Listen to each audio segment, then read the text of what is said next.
สบายดีทุกคนพบเจอกับสลาวซวงเที่ยงเนาะทุกคนตอนนี้กะเที่ยงแล้วแหละสลาวกับเบ้ากุ้งกะเกียมโตหุ่นนะเก็บเสื้อผ้าที่นอนขึ้นรถเพื่อว่าจะเกียมโตขึ้นไปหาตักข้าวซดเนาะทุกคนตอนนี้กะเปิดฤดูข้าวซดแล้วเข้านาปีเนาะถ้าผู้ใดที่ใส่แบบว่าข้าวดอเนาะข้าวนาปังนั่นแหละแต่ว่ามาใส่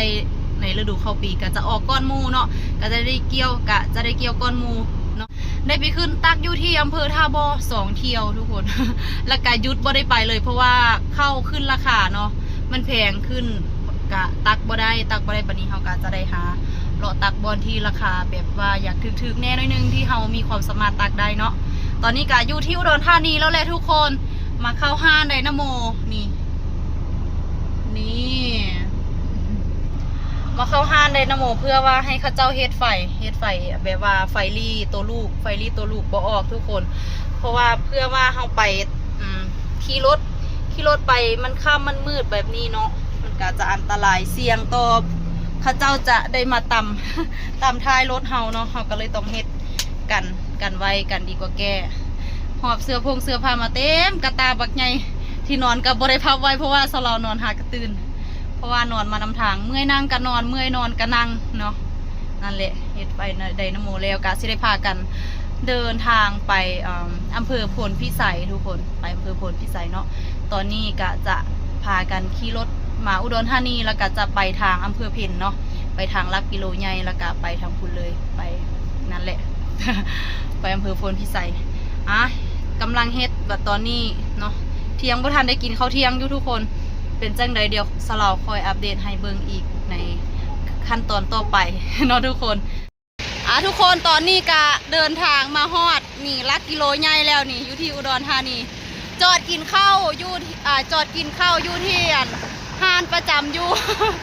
ยังก็ พายกองข้าวขึ้นรถแล้วทุกคนอยู่พิกัดของเบากุ้งเนาะทุกคนนี่กำลังจะเดินทางไปอำเภอโพนพิสัยตอนนี้ก็บ่าย โมง 6 นาทีเนาะทุกคนกินข้าวไปเก็บหอยไปทุกคนได้หอยโค้งเนาะทุกคนเราสิไปปล่อยอยู่นะเห็นอีหยังก็เอาเบิดโอ้ยเบิ่งเบากุ้งจอดให้ขึ้นรถดูเข้าป่าเข้าดงมนป่ามนดงเดี๋ยวขึ้นรถก่อนทุกคนเดินทางไปก่อนเป็นจะได้เดี๋ยวสลอคอยอัปเดตให้เบิ่งอีกเทื่อนึงเด้ออัปเดตสถานการณ์ทุกคนตอนนี้สลอกาเดินทางมาฮอดอำเภอโพนพิสัยแล้วเรียบร้อยเนาะมาฮอดบ่อนที่สิตักเข้าแล้วแหละเบากุ้งกะไปถามเขาเจ้าเนาะว่าเข้าได้น้อยได้หลายซ้ำใดพอดีได้3 ตันทุกคนแต่เช้าฮอดค่ำได้3 ตันตอนนี้กาเวลา4 โมงจากนาที4 โมงครึ่งเนาะ4 โมง 31 นาทีทุกคนนี่เลยฮะก็ได้3 ตันต้องท่าไปอีกเนาะทุกคนต้องท่าไปอีกจาก4 โมงจาก5 โมง 6 โมงแรงเนาะจังจะได้ตักเนาะทุกคนบกุ้งกะเซตไปเช็คเนาะเช็คอีกบอลนึงว่าได้จักตันได้น้อยได้หลายซ้ำใดเพราะว่าอยู่นี่ได้บ่หลายเนาะน่าจะบ่พอน้ำหนักนั่นแหละก็เลยโทรไปหรือว่าโทรไปเช็ค กับเฒ่าแก่เนาะบ่ฮู้ว่าอยู่อีกบอลนึงได้จักตันเป็นจังใดเดียวสลาวค่อยพาไปเบิ่งอยู่พุ่นเนาะถ้าแดดอ่อนๆก่อนจาก5 โมง 6 โมงเดี๋ยวสลาวพาไปย่างเบิ่งบรรยากาศเนาะรอบๆบอนที่สลอจะตักเข้าบรรยากาศดีทุกคนอยู่ทงเนาะอยู่ติดทงติดท่าทุกคนอยู่ป่าอยู่ดง บรรยากาศดีอยู่แล้วเนาะทุกคนเป็นจังใดเดี๋ยวสลอคอยพาไปเบิ่งอีกเทื่อนึงเด้อทุกคนได้คำตอบแล้วเนาะทุกคนอีกบอนนึงที่สลอกับบ่กุ้งสิตักได้10 กว่าตันแล้วเนาะสลอกับบ่กุ้งกะจะทอดลูกเอาไว้นี่ แล้วก็จะเอาแม่ไปใส่พุ่นเนาะเอาแม่ไปตักอยู่พุ่นแล้วก็จังจะเอาลูกจังจะมาตักเอาลูกอยู่นี่เนาะเป็นจังใดเดี๋ยวสลอคอยอัปเดตให้เบิ่งอีกเทื่อนึงเด้อหลังจากขึ้นซอยบ่กุ้งทอดแม่ทอดลูกก่อนทุกคนบอลนึงได้10 กว่าตันบอลนึงได้3 ตันคือต่างกันหลายแท้ เนาะต้องค่ำๆพุ่นแล้วจังสิได้มาตักเนาะเป็นจังใดเดี๋ยวค่อยไปพบเจอกันอีกบอลที่2เด้อ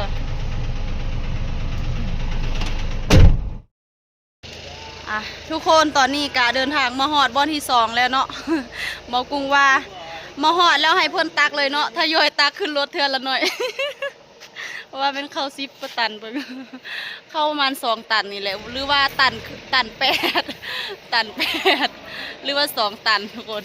โอ้ยทยอยตักขึ้นรถพะนะสงสารเบากุ้งอยู่นี่กะบ่ต่างจากอยู่พุ่นเนาะทุกคนอยู่พุ่นกะประมาณตัน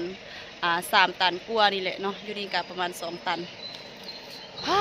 หอดคำมืดค่าตามันเป็นสว่างค่าตาจอดรถท่าทุกคนเพราะว่าเขาเจ้าว่าจะเกี่ยวมาช่วงค่ำๆเนาะเขากะน่าจะได้ตักประมาณทุ่มนึงเนาะนี่แหละพากันรีรถตักบ่อยู่หุ่น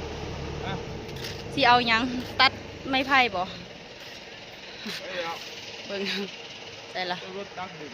เอารถตักดึงอีหยังมาจ้างรถพ่วงพี่เด้อรถพ่วงแห่งบ่มีงานเลยเนี่ยว้าวแพงดอก500นั่นแหละคุณเด้ไปรับจ็อบรับจ็อบโอ้ยได้กองนึงแล้วว่าสั่นปะเฮาไปหอดพุ่นก็ให้เขาเจ้าตักเลยเนาะทยอยตักเทื่อละน้อยมันจิซ่ามันจีเด็กว่าสั่นมาหอดตกใจวาบเห็นกองข้าว2 ตันระวังอยู่นี่กับอยู่พุ่นเดี๋ยวจะเอามาวัดกันว่าอยู่ใส่สิได้หลายกว่ารุ่นก็ประมาณ3 ตันกว่านั่นแหละเดี๋ยวเอาไปเปรียบเทียบใส่กันอยู่นี่กับอยู่พุ่นอยู่ใส่สิได้หลายกว่าอ่ะคอยพบเจอกันอีกลูกว่าใส่หยังในแรงเขากินกล้วยไปกินกล้วยแต่มันบอกกล้วยบอกเป็นเรื่องกล้วยเด้ติกินกล้วยซื่อๆมวนแล้วมื้อนี้เจองานมวนแล้วกินกล้วยแก้เคล็ดแต่ว่าแก้บ่ได้ไปละทุกคนตอนนี้กะเวลา6:42 นาทีเนาะจะทุ่มนึงแล้วหากะสิได้ตักนะเขาเจ้าก็กำลังเกี่ยมตักเข้ารถกะมาขายเข้าคันนี้คันสุดท้ายเนาะแล้วก็จะมีมืออื่นอีกคันหนึ่งบ่แน่ใจว่าได้จักตันนะแต่ที่เบิ้งนี่กะว่าจะคิดว่าน่าจะบ่ฮอด10 ตันเนาะเอาไปพ่อใหญ่สลอกะหิวข้าวแล้วเดี๋ยวนี้อยู่ไก่ว่าซั่นแม่นอยู่เขาไปจอดอยู่ท้ายบ้านจังเรียนมาหาดิอย่าว่าเพิ่นสะดวกแบบนี้นี่เพิ่นให้ตั้งลำจอดอยู่นี่เพื่อเพิ่นจีไปตักข้าวอยู่กองพุ่นมาเทใส่รถเฮาเบิ่งนะกองข้าวโอ้อีหลีเด้ไก่แห้งเวลาเพิ่นถอยรถว่าอยู่เพิ่นเคยมาจอดไก่แท้สัวเพิ่นสิเอียวรถเอียวหยังได้เด็กสัตว์เฝ้าตักน่าจะประมาณจักตันอายว่ามัน5 ตันนี่แหละเนาะ4 ตัน5 ตันนี่แม่นน่าจะประมาณนี้แหละ 4-5 ตันนี่แหละเป็นจังใดค่อยอัปเดตให้เบิ่งอีกเทื่อนึงตอนนี้ก็ตักขึ้นรถแล้วแหละตักนึงเนาะทุกคนตอนนี้ก็ตักแล้วเรียบร้อยขึ้นสั่งในเวลา1 ทุ่มเนาะ7:01 นาที1 ทุ่ม 1 นาทีเนาะโอ้ยกว่าจะได้ไปตักอีกบ่อหนึ่งแห่งซ่าเขาเจ้าว่าเพราะว่าโซเฟอร์รถตักนะหัดตักใหม่ๆเนาะรถตักใหญ่อยู่แต่ว่าเพิ่นหัดตักใหม่ว่าสั่นเป็นจังใดค่อยไป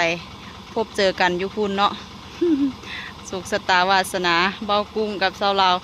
อีฟ้าใสคือบ่หมานแท้เนาะคือมีแต่แนวแท้เนาะคือบ่คืออีเขียววะอีเขียวคันเก่านั่นหมานแท้เด้ไปทางใดได้งานดีงานกะง่ายๆแต่ฟ้าใสนี่ได้งานอยากแน่บ่ค่อยได้งานคือรถคันเก่าเนาะจังใดค่อยไปพบเจอกันอีกอยู่บ่อนึงเด้อตอนนี้กำลังตักข้าวขึ้นรถทุกคนมาหอดแล้วในเวลา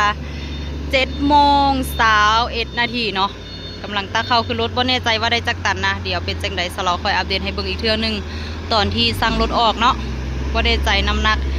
เพราะว่าตอนนี้ก็ตักใส่ตัวแม่เพราะว่าตัวแม่เอามาจากพุ่นก็ได้3 ตันกว่า บ่ฮอด5 ตันซ้ำได้3 ตันกว่าเนาะมาตื่มอยู่นี่อีกบ่ฮู้ว่าตัวแม่มันสิได้น้ำหนักบ่เนาะคอยเบิ่งอีกเทื่อนึงตอนสั่งออกพุ่นแหละว่าจะพาทุกคนมาเบิ่งวิวธรรมชาติทิวทัศน์อยู่แถวนี้อ้อมรอบๆนี่เนาะบ่ได้เบิ่งซ้ำทุกคนบ่เป็นหยังเอาไว้โอกาสหน้าถ้าเราได้มาอีกได้มาตอนเว้นๆแน่เราจะพาเบิ่งอีกเทื่อนึงเด้อเพราะว่าตอนนี้กะดึกดื่นแล้วเบิ่งกะบ่เห็นหยังเนาะนั่นแหละทุกคนตอนนี้กะเดินทางมาฮอดสางเข้าวงนุรักแล้วเรียบร้อยเนาะเมื่อคืนนี้ไปนอนอยู่พูนอยู่นาภู ขี่รถมาหอดนาภูกะ5 ทุ่มพากันนอนอยู่หันเนาะบอนที่1เนาะทุกคนบอนตักบอนที่1นั่นได้3 ตันไปอีกบอนที่2ได้7 ตันบ่เต็มหอดรถทุกคนโอ้ยเข้าบ่พอรถเนาะแต่เดียวกับบ่ได้เนาะตัวแม่มันก็ยังบ่เต็มบ่ได้น้ำหนักอยู่นี่ตอนนี้ก็อยู่นี่แหละเขาเจ้ายังบ่ทันได้มาเฮ็ดเวียกอยู่เพราะว่ามันยังบ่ได้ฮอด7 โมง 8 โมงเนาะตอนนี้ก็6 โมงนี่ทุกคนเป็นจังใดค่อยไปพบเจอกันในคลิปหน้าเด้อสำหรับคลิปนี้สำหรับขอตัวลาทุกคนไปก่อนสบายดี